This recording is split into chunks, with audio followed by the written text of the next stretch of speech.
everyone, and welcome to video 2, part 2 of placement training. So I did end up filming a couple of different scenarios that you can use placement training for, just a couple of examples for you, and they ended up being, I think, quite interesting to see again. Training in real time, so no editing, and you can see everything about the dog training and the process that I do with them, all the nitty gritty, all the flaws, everything. So because I've done it like that, and I do like doing it like that, so that people can see that it doesn't have to be all shiny and glamorous and edited and perfect. It's never perfect. I've decided to do 3 parts, okay? So let's focus on the second part right now. And this is going to be the direct progression. And I think I say that in the real training as well, which is going to follow this. So this is a direct progression from video 1, where you saw me introducing Mocha to placement training, introducing him to the mat, introducing him to the potential cues that we're going to use, but really it was just introducing him to the mat and playing up down.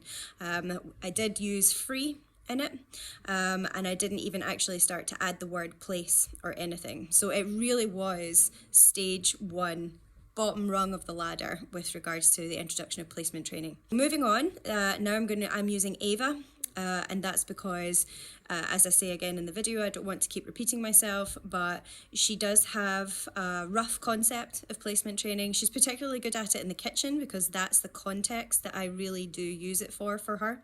However, because she's my free range Frenchie, I'm quite happy for her to just be who she is. I don't really do heaps of training with her. That's my choice. She does have a concept of it, but she does not in the training shed, and not with the mat, the surface that we're using, and all that kind of stuff. So she's a perfect dog to use in this, basically. So you're going to see me working with Ava, and again real time, so you'll see all the ups and downs, and I hope that helps you apply it to your own dog. And by direct progression from stage 1, what I mean by that is upping our criteria. And by that, I mean I am adding her duration on the mat. I'm adding distance from her to myself while she stays on the mat and I start to move away. And we're not adding distractions yet in this video, but we want to get these 2 things down before we start to proof it with distractions. That could mean, and I don't say this directly in the video, but that could mean moving it from a quiet area such as the house, or in my case a training shed, into your garden where there's more likely to be distractions, such as sniffs, smells, wildlife, maybe passing cars, all the rest of it. So as I say, upping a criteria by adding the first of our 3 Ds, the first 2 of our 3 Ds. So distance on the mat and duration. And I do talk a little bit about the position on the mat, the how the dog is staying on the mat, the sits, the downs, that kind of stuff. So I talk a little bit about Ava and what's appropriate to her, what works for her. And in the third video, as I said, I'm then going to use the third video to really show the training progressed, and I'm using Freddie for the first part, where you see it applied to some of his free-flowing obedience work, and then in the very last clip, which is quite long but it is worth it, you're going to see me working with all 4 dogs in the context of placement training in the kitchen, where I want them to stay on their beds where they're nice and safe and out of the way, but still with me, still part of the family, still in my company, but just not underfoot. And so you're just going to see those 2 very, very different but the same. It's the same training, but it's 2 very different contexts, 2 very different applications. But I'm not going to keep going on because I talk a little bit more in these videos. So enjoy and have fun, happy training with your placement training. Okay, so we have our mat, we have our pup, and we have lots and lots of, hopefully, lots and lots of treats. So moving on from the first stage, okay? Ava is comfortable with the mat. She has an understanding of when she sees it, that's where I'd like her to be. Now I can, especially if I've worked on it enough as an environmental cue, I could just leave it and keep building on that every time this mat comes out and it's placed on the floor, she knows to hop on it without adding any verbal cues or hand signals. But I do find that verbal cues and hand signals can still be important in other situations. They can still be helpful in other situations, particularly hand signals for me, where I don't always have to use a verbal. This is a bit of a personal choice. So, for example, if she'll do it for me, let's see, because I do use hand signals and verbal cues for Ava, but it doesn't matter. The whole point is that we're moving on directly from the position that Mocha was in, okay? So your dog's used to stepping on and off the mat comfortably, and now we can add some cues if we wish, okay? So where we left Mocha off, I was kind of orientating myself to the mat. Yes. And marking when the dog got on it themselves. They had already thought about it, we've already practiced this part of the sequence. Yes. Good girl. So I'm going to do the same thing that I did with Mocha. Yes. Now Ava has an automatic sit, whereas Mocha didn't. Okay? But you notice I'm not asking her to sit. Yes. So this is what we did with Mocha. Yes. Free. So again, still having choice is part of it. Yes. Now what you'll notice with Ava that's different from Mocha, and pay attention to this because this might happen with your dog as well, that every time I mark, yes, and put the treat on the mat, her butt pops up. It's just because of how she's put together physically, okay? Her conformation means, yes, that when I put the foot on the mat, her butt pops up. And that I might not necessarily want to disturb the fact that she's got a nice automatic sit. So for Ava in particular, and this is where we get down to the individualism of dogs, for Ava, because I want her butt, her lovely sit position that she's offering me, her lovely butt to stay on the mat.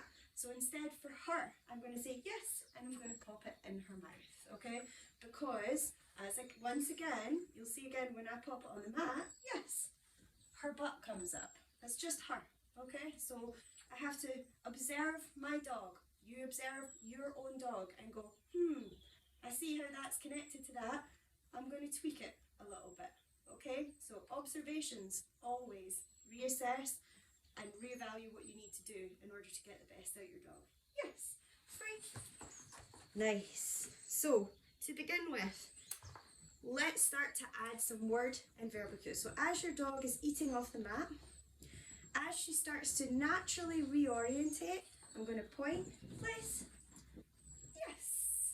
Okay, so I'm going to do that again. And the same with the free. Now, before, I was throwing the food, which was getting the dogs to go off the mat as I was saying free. Now I no longer have the food in my hand. I'm going to palm it secretly in this other hand, and I'm just going to point and step. So again, I'm using my direction and my body language along with a hand signal to help her know, plus the word, to help her know that I'd like her to move off. Free. She's thinking I might have dropped something. So I'm just going to give it her second. She's convinced.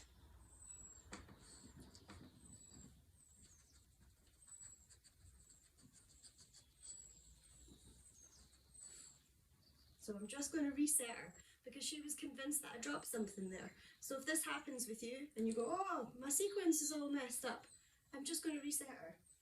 Free. It's not a big deal. You just start again. Place. Yes. And we'll try again. Free. Yes. And then I throw the treat. Okay. So if it goes wrong, don't panic. Just take a second, reset your dog, and do it again. It's not a big deal. No, oh my God, I failed. You haven't. Just breathe and slow down. And I am dropping food, so she's not wrong. Please. Yes. Good girl. Yes. Good girl. Again, you can do multiples on the mat to reinforce that this is a really good place to be. And then again, hand signal and step. free, yes, and then throw. Okay, place.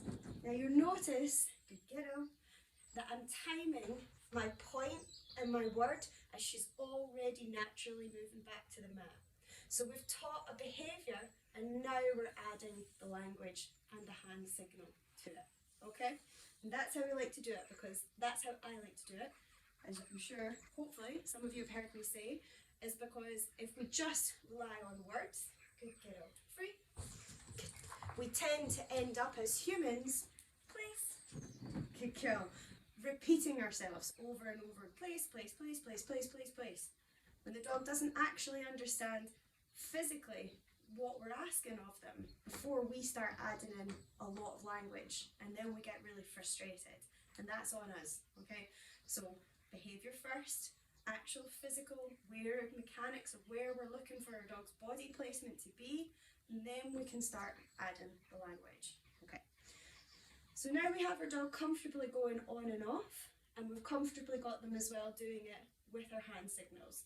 That's another section. So bear in mind that Ava has done a bit of this before. She's not as advanced as Freddie. She's not a brand new beginner like Mocha. She's right in the middle, okay? And this is where we start to have a little bit of play and flexibility about what we'd like to create. Yes, that was such a lovely long wait for Ava. So, if your dog is happy in the sit position, if they already know a lie down, you could start working on that. Happy in a sit position, what we then want to really build up with our mat is not only the duration of them waiting, yes, and to drop down the rate of reward, so we're increasing the time between reinforcement and increasing the time on the mat, but we want to be able to move around, okay? So now we're going to be asking for a static position and for them to be able to stay while they have the distraction, the distance of us moving away and the distraction of us moving, okay? So I'm going to let Ava have a little bit of freedom first before, because she's sat here so nicely. Yes, free. Good girl. Okay, please. Yes, good girl. Nice. Okay, so to begin with, if you're happy with this, I'm then just going to ask for a wait. I think I might change sides actually, yeah, because you're not going to be able to see me walk away very easily. Free. Let's see, how's this? Is this better? Yeah, there we go. Place. Yes. Now, did you notice that little hesitation? That's because I changed something. I changed sides, and she for a second was like, oh, is this the same? Yes, it is the same. Okay, so remember, every time you change something, even if it's just a side, something simple, your dog might hesitate. So be sympathetic to the fact that every time you change something, a component within the training environment, your dog might go, hold on a second. So don't just assume that because you've trained, yes, good kiddo, on one side or in one place, that they should be able to do it absolutely everywhere. When you go to a new place or change something, you might have to drop your expectations, you drop the criteria a little bit, and you also go back to a little bit more of a higher volume of treats in order to say, hey, listen, because we're basically going back down the ladder. This is exactly what we want, honestly. And then we can start to build it up again. Good girl. Okay, Munchkin. I'm going to do one more on this side because of that hesitation. Just make sure she's comfortable. Free. Yes, good kiddo. Place. Yes, good girl. So now I'm going to add in a little bit of distance and I'm going to add my hand signal. Wait. And I'm literally just going to do a little step. Can you see how she moves with you? Yes, but she didn't leave the boundary of the mat. Okay, nice. So I'm going to see how she does with this again. Nice. Wait. So that's 2 steps. 2 seconds. Yes, good girl. So when you're starting to add the distance and the duration of her being on the mat, nice. This is such sticky food I'm working with. It was not a good choice. Good girl. Wait. Count your steps and count right in your head. Yes. Good girl. Now, as I said, Ava's in the middle. Nice with this kind of stuff. So the chances are that I know I'm going to be able to do maybe 3 to 4 steps for almost 5, and then be at that distance for almost 5 seconds. So that's roughly where she's at comfort-wise, training in this particular area, in this particular environment, with this setup, okay? So be aware that you're starting at 1 step in 1 second. That's where your start zone is. And then you want to perhaps be able to get up to 10 steps away, and your dog waits for 6 seconds. Now, I would also suggest not to say yes when you're 10 steps away. You have to already be moving back towards your dog, because if you are 10 steps away and you give the mark yes, the chances are that your dog might bump off the mat and come running to you. So you're already on the way back with the reinforcement. So they don't need to get up because it's coming towards them. Good girl. Waiting a little long. Nice though. Good job for staying on. Good job for staying on. Nice. Yes. Good girl. Do one more and then I'm going to let her be free. Wait. So there you go. So if she messes up, I'm just going to reorientate my body. Yes. Free. And I'm going to set her up again for it. Okay? And that's because I was talking and she waited there for so long. It's not her fault. That's just, she'd waited long enough and she's starting to get a little bit. So be aware that whatever you do will affect your dog being able to add duration or add distance, okay? They might get a little bit frustrated, they might not have the impulse control. So in order for you to develop this longer and longer and for a further and further distance. So just keep in mind where your dog is at, and you can higher the criteria if they're doing really well, go a little bit further for a little bit longer, or drop it back down and make it much easier so your dog can get it right and they still are successful and end on a positive note. Please. Yes. Good girl. Wait.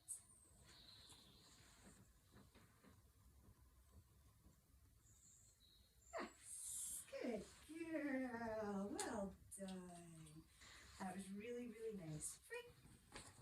Okay guys, right, so the next thing that you might want to do, you might want your dog to be able to settle on the place, okay?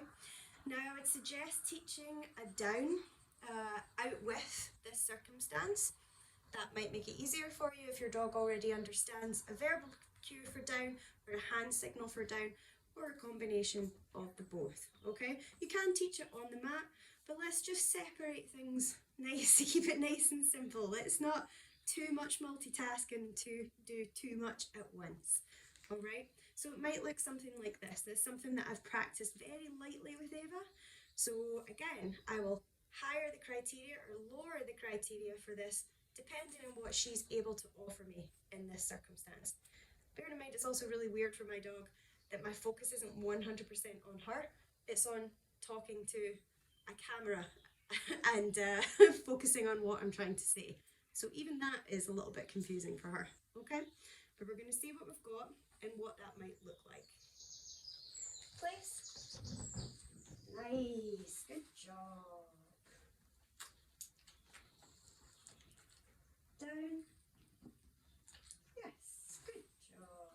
Now notice the difference that when she's in a down and I put the foot between her paws, her butt doesn't pop up. It does in a sit and not in a lie down. Just a little individuality there. Yes, good girl. Wait.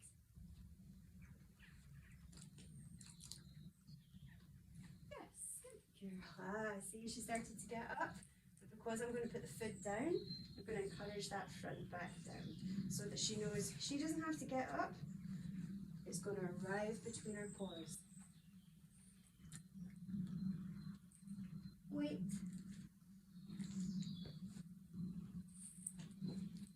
So there we go. So because that's all right, as you see, she popped out of position. No big deal. I'm just going to reorientate her back on. Good girl. Down.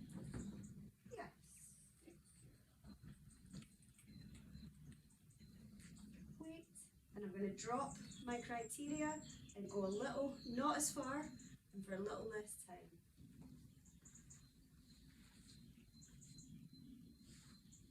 Nice, good job. Nice.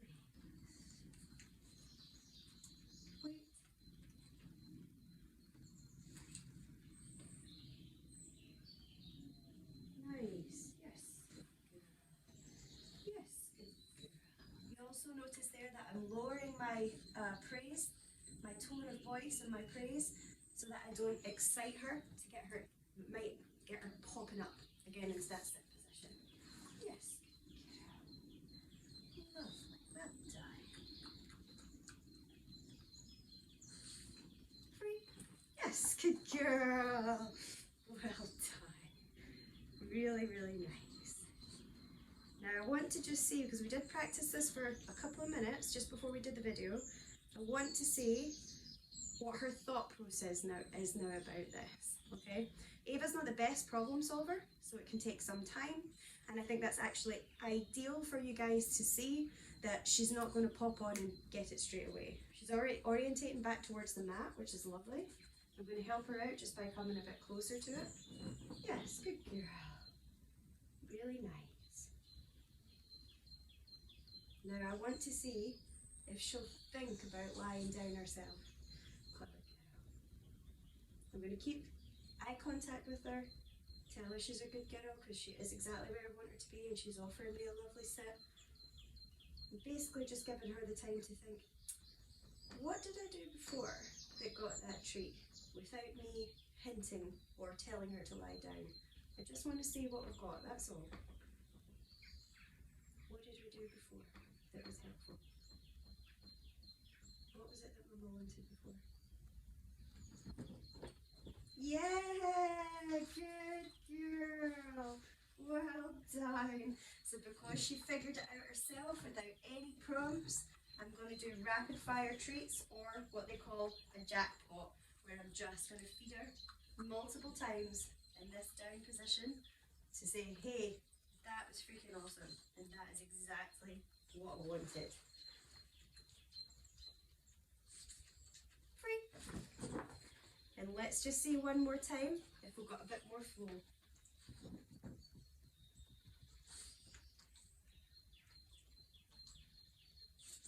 Good girl. That's such a good girl, well done.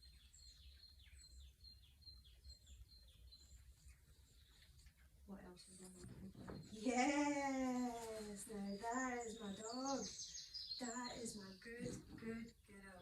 So can you see, without any hand signals or verbal cues, because we've built this up to be such a simple and distinguishable pattern for them, she's already starting to put it together as to what it is that gets her paid. Yes, good girl. So good. You got it? Have you got it? The sticky treats? Nice. Free. Good girl. Absolutely lovely. And that's beautiful. For me, that's happy placement training, nice medium ground right there. Okay? So this is where it starts to become more flexible for you guys. You're such a good kiddo. I'm doing jackpot off the mat because she did so well. So just a bunch of treats on the ground and she can hunt them out. Now it's up to yourselves as to how you would like to develop that.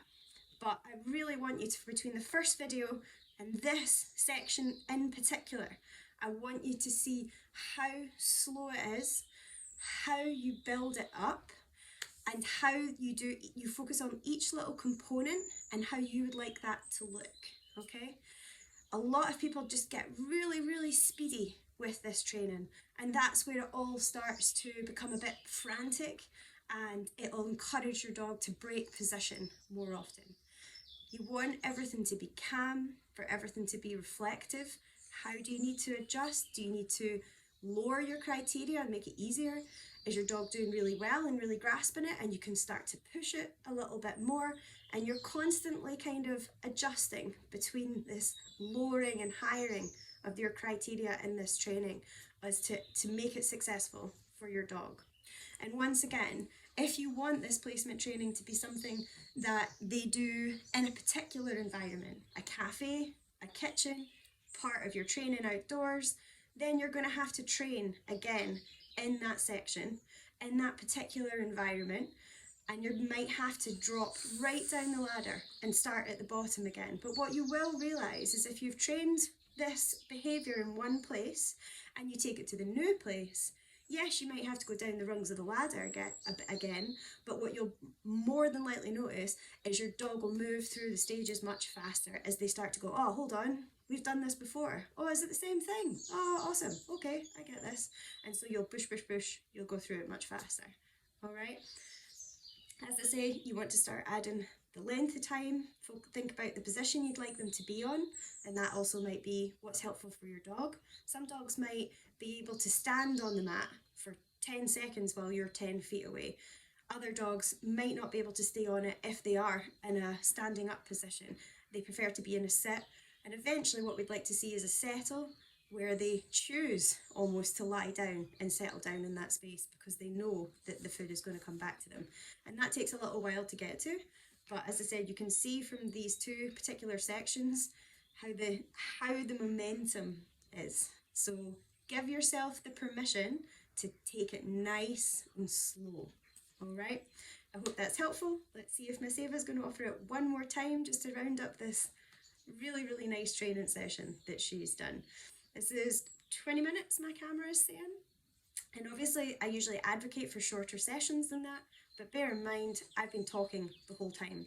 So if it was just me and Ava and I wasn't presenting to a camera, this would probably be a 10-minute session max. Okay? Right, Miss Ava.